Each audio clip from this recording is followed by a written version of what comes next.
Well, Chapter 4 is a chapter on what is called nomenclature, and nomenclature simply means to name compounds. So when we name compounds, we are really learning the language of chemistry. So everybody's name is special, and I have chosen names for my kids specifically because I hoped it would reflect something about who they are. What we name chemical compounds also tells us a lot about them. So we're going to learn to name three kinds of compounds, and we call them binary compounds because they contain basically two parts. And so we'll be looking at ones that involves metals and nonmetals, and we call those ionic compounds. And so ionic compounds will contain a positively charged metal, and then they will contain a negatively charged nonmetal, and they combine. A covalent compound will contain two nonmetals, and we show the difference for these with ionic compounds being an electron transfer. So we create ions. And then when we talk about covalent compounds, we talk about electron sharing. So those two ideas should remain strong in our minds. When we talk about the two types of ionic compounds, we have ones that are fairly straightforward. They come from metals that are found in groups 1, groups 2, and groups 3. Unfortunately, the periodic table gets numbered in various ways, so let me show you very clearly what I mean by group 1, 2, and 3. This would be group 1 here. This is group 2, and this is oftentimes referred to as group 3. You notice we skipped over the transition metals for right now. And so when we talk about metals from groups 1, 2, and 3, they have charges that stay the same throughout. So anything from group 1 will always be a positive 1. Now remember, hydrogen is not a metal, but it is commonly carrying a +1 charge. Group 2 has a +2 charge because it transfers its two valence electrons, and it then has two more protons than electrons, and therefore has a +2 charge. And then group 3, beginning with aluminum, and really aluminum and gallium are the only two that we will talk about, gallium being right below it, they have a +3 charge. So when we talk about type 1 metals are going to be from groups 1, 2, and 3. Type 2 metals are the transition metals, and the transition metal charges can vary. And so as a result of that, we have some special naming rules that go along with that. Let me just clarify, when I say their charges can vary, that means instead of always being like a +1, a +2, or a +3, iron occurs as either a +2 or a +3. Copper as a +1 or as a +2. And so as we talk about the various charges of metals, we will come to understand that we have to treat some metals a little bit differently because the transition metal can have a charge that changes. Not in the compound it doesn't change, but sometimes it's +2 in a certain compound and other times it's +3. And finally, covalent compounds. And these are compounds that contain only nonmetals. So just as a reminder, our nonmetals, we have a little line that separates our metals from our nonmetals, and this is the line that we draw. So this line here, everything to the left is going to be a metal. Everything up and to the right, we'll say, is a nonmetal, and will get named in that way. So let's move forward and begin seeing how some of this works. There's two compounds you should know that don't follow normal naming rules. water is always called water. That doesn't change. We don't call it its proper name, which would be dihydrogen monoxide. And NH3 is something called ammonia, and you'll find this oftentimes in window cleaner. It does not go by the name nitrogen trihydride. So you should learn those exceptions to the rule. And so later on, I'll just remind you again that water and ammonia are the two that never get named any differently. Okay, so type 1 metals never change their charge. They come from groups 1, 2, and 3, as I've shown you up above. So when you see sodium ion in a compound, magnesium ion in a compound, or aluminum, we just give them their normal names. They keep their names just as they are as elements, but now they're ions. So Na plus is sodium, magnesium is Mg, and it's in group 2, so it always has a +2 charge. Aluminum always has a +3 charge, when it's an ion, that is, and so it will have its normal name. Then, when we're naming compounds, we're going to always put the positively charged ion first. We call that a cation. So common cations are metals that have a positive charge. And the way you name the cation, the positively charged ion, is its normal element name. Now, when we come to the anions, those are the negatively charged part. They are called anions. The anion is named with its normal name, but then you put a suffix on, such as IDE. So let's look at a couple examples below. We do drop part of the name. So chlorine becomes chloride. So we take off the INE ending and we have an IDE ending. Oxygen becomes oxide. Nitrogen becomes becomes nitride. And bromine becomes bromide. Sulfur, sulfide. And phosphorus simply becomes phosphide. So when these are in a compound, they're going to follow these rules, and so a few examples here. NaCl, which is common table salt, actual name is sodium chloride. So the sodium part stays the same, and the ending for the chlorine becomes chloride because now it is part of a compound. A binary compound, 2 parts, Na plus, Cl minus. So go ahead and try some of these others down here. And the tricky one is going to be hydrogen down here, because sometimes it can be a negatively charged ion. So instead of it being hydrogen, you'll have to change its name.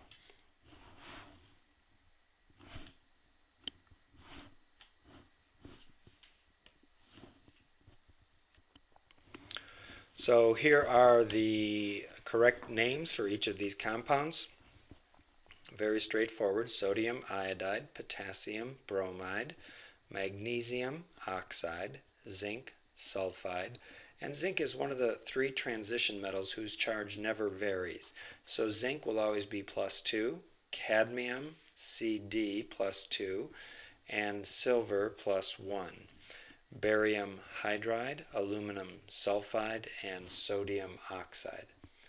So that's just a little practice on naming compounds according to the rules that we have just been learning. There are 3 transition metals, as I said, whose charge never varies: zinc, cadmium, and silver. They appear in a triangle on the periodic table. Let's take a look at those 3 transition metals quickly. So I'm going to go back to our first page, and here is the triangle that I'm talking about. We have copper. Sorry about that. That's a mistake. Let me undo that there. And we'll try it one more time. We have zinc, cadmium, and silver. That is the triangle that defines the transition metals whose charge never varies. So in this group, we have zinc and cadmium with +2 charges. And then we have silver, which has a +1 charge. So you'll notice that in the triangle, the height of the triangle is defined by the zinc and cadmium, which are +2, and the low part, silver, is the +1 ion. So it's worth remembering those, so they do not need a transition metal, and they will always have the charges that we just specified there. Okay, continuing on then, let's take a look at the other direction, going from name to formula. This is going to be a little tougher, and when we do this, the charge of the ions come into play. Compounds are always neutral in their charge. In other words, the total positive charge must equal the total negative charge. So the charge of the cations must equal the charge of the anions. Once again, cations are positively charged, anions negatively charged. So we're given a name like magnesium fluoride. Magnesium forms an ion with a charge of, let's go back to our periodic table. Here's magnesium right there, and magnesium is going to be in the column where all the ions always have a +2 charge. Here, that column is always +1, and then the aluminum and gallium are always +3. And while we're here, let's do the others that are common and always reliable. Column with nitrogen, phosphorus, -3. The column with oxygen and sulfur, -2.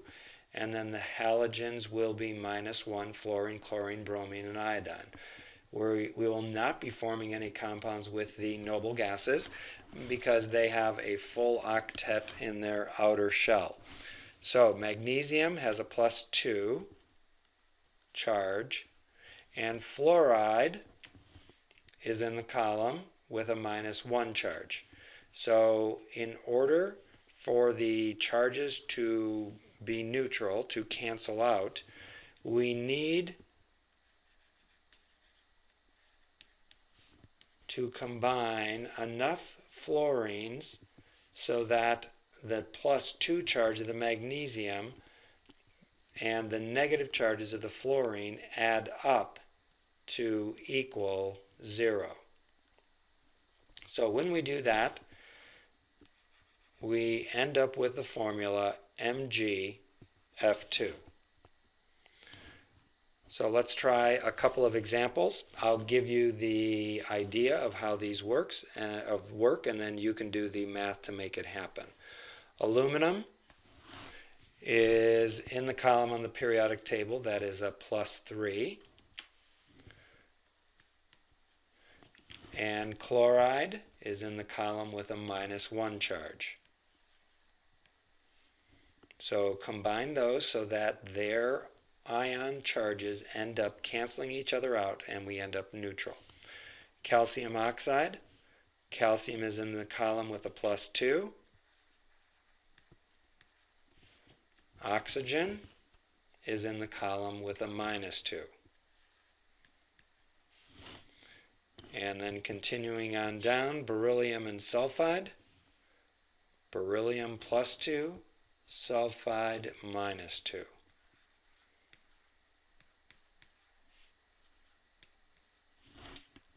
So I will pause for a minute while you write the correct formulas for these three compounds.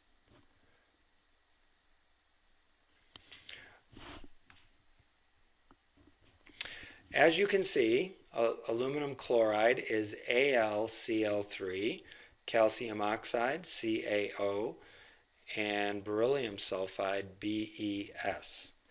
And you'll notice when we have the charges being alike for the cation and the anion, that leads us to a compound that only uses one of each. We always want the least common multiple when we form the compound. So let's continue on and talk about type 2 binary ionic compounds. And this is where we have transition metals and what are sometimes called the post-transition metals, lead and tin. And let me just show you where those are on the periodic table. You'll find lead here and right above it tin. These are commonly used post-transition metals. Remember, our D block ends right here, and so the transition metals are typically defined as those metals in the D block, but we are over a little bit beyond that with tin and lead, and they are definitely metals, so we need to include them and name them just as we would transition metals. So when we have various charges, chemists assign Roman numerals to indicate the charge of the ions.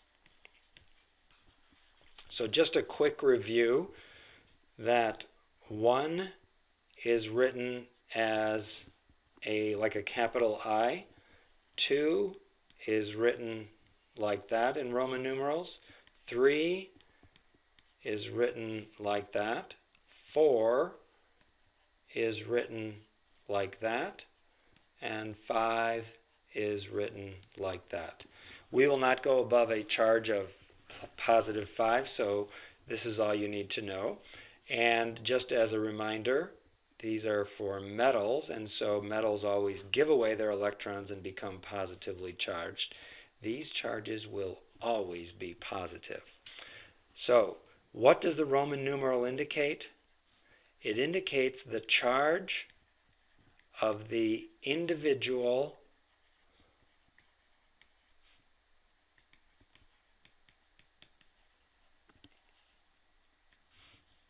transition metal. It is not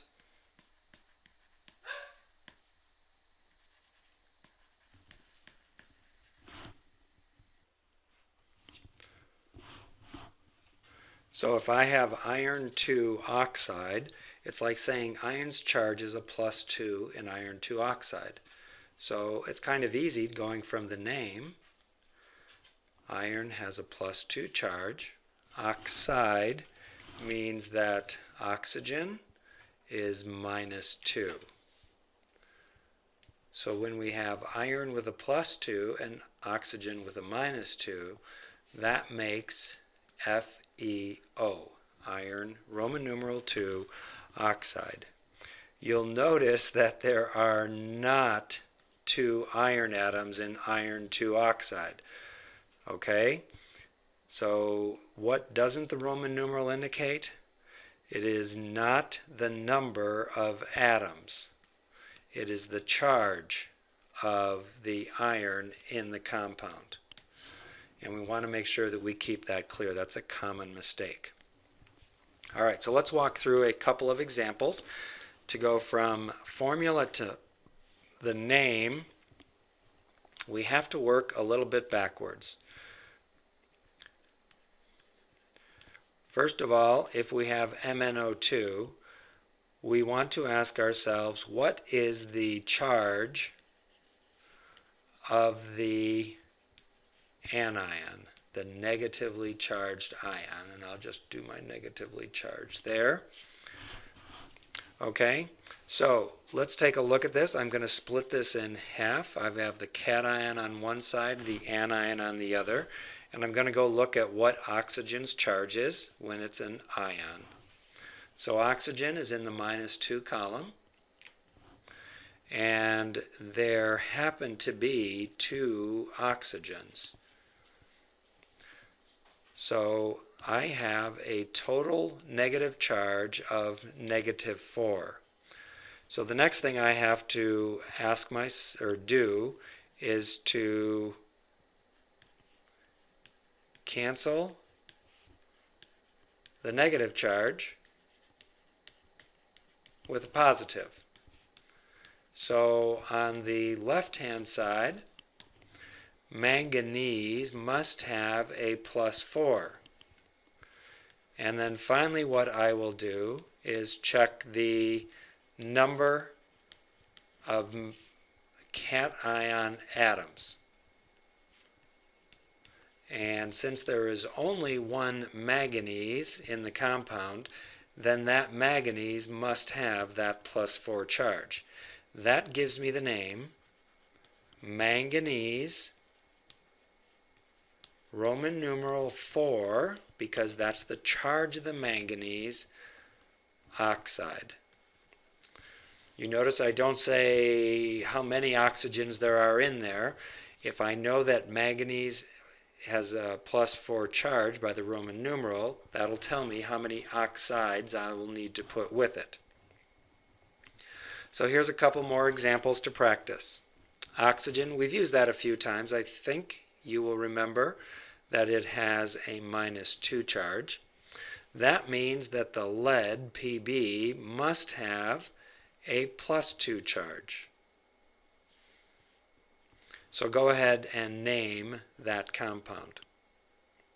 And I'll give you the charges as we go through here. So iron and chloride. Now I have to figure out the charge of the iron because it is a transition metal, and that's why we have to do a Roman numeral.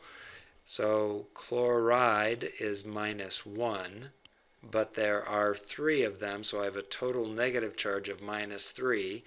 That means the iron must have a +3 charge. And now here for the tin. Tin is going to have the same charge as for iodides. So I'm sorry, I got a little ahead of myself there.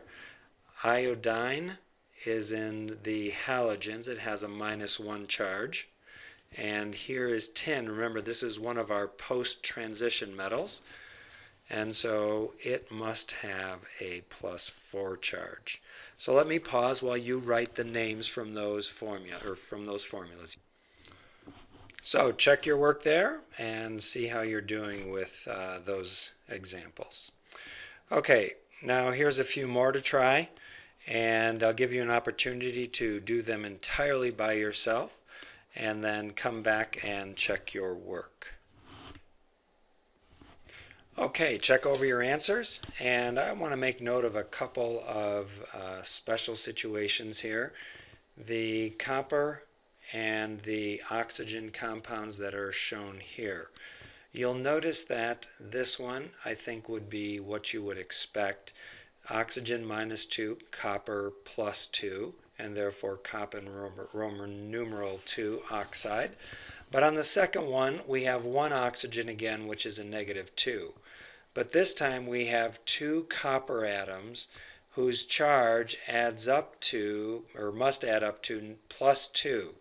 Therefore, that +2 charge is distributed over 2 atoms, which gives us a charge on each copper ion of a +1, and that leads to the name copper Roman numeral 1 oxide. Okay, now we're going to go from name to the formula. This is easier, since the charge of the cation is always given by that Roman numeral, which is included in the name. So cobalt-3 chloride means we have cobalt with a +3 charge, and chloride, going back to our periodic table, chloride is in the -1 column. So the formula is going to be reflected by COCl3. And that's because the cobalt's charge is +3, the chlorine or chloride is -1, and we always have a net charge of 0. So mercury 2 oxide is going to be Hg with a +2 charge, and oxide is oxygen -2 because oxygen is in the -2 column. And that gives us the least common multiple of those two is HgO. I'm sorry, the lowest, boy, I don't know what that's called mathematically. All right, and then manganese to iodide. Manganese plus 2. Iodide, let's go to the periodic table. There's iodide is in the -1 column. And so we get MnI2. And finally, let's do chromium 3 oxide. Chromium has a +3 charge. Oxygen is oxygen or O with a -2. And so the least common multiple between the 3 and the 2 is 6. So that means that I would need to have 2 chromiums and 3 oxygens. Now, just a little tip, you can use some simple math to figure out the charge and the number of ions that are here. So, if the charge is the same, you only need 1 of each, such as in the mercury 2 oxide. But when you have differing charges, you can simply crisscross the numbers, not the positive and negative, but the number, and that will give you the subscripts of the ions. Manganese is going to be 1 because that's the charge of the iodide, and then the iodine is 2 because that is the charge quantity of the manganese. And you'll see that the same thing happens here. When the charges differ, you're going to be able to simply crisscross and figure out the formula of the compound. Finally, let me give you a little caution. If you have something like lead +4 and oxide -2, you would think the formula using that crisscross method is Pb2O4. But that can be reduced to the simplest ratio of PbO2. And whenever we write ionic compound's name, we always want the simplest ratio of the atom. So finally, on the last page, there are some examples that are mixing the different types together. So we're going to name these, and I want to give you a little hint in how to approach them. And then I will let you do them, and then you can check back that your work is done properly. First of all, since I'm mixing type 1 and type 2